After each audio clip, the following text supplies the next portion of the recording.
আল্লাহর পয়গম্বর বলেন ক্বালান নবিয়্যু সাল্লাল্লাহু আলাইহি ওয়া আলিহি ওয়াসাল্লাম আলহামদুলিল্লাহি তামলাউল মিজান। একটা জবানও বন্ধ রাখবেন না, উচ্চ আওয়াজে বলেন আলহামদুলিল্লাহ। আল্লাহর পয়গম্বর বলেন জমিন আলহামদুলিল্লাহর আওয়াজ দিবি।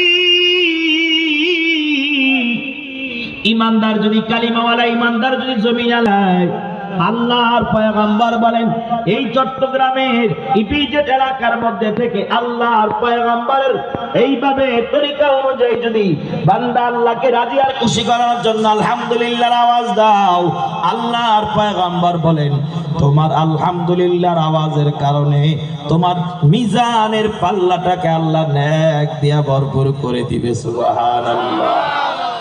তাহলে বান্দার জবানের দাম আছে না নাই? আরো আওয়াজে বলেন ইমানদারের জবান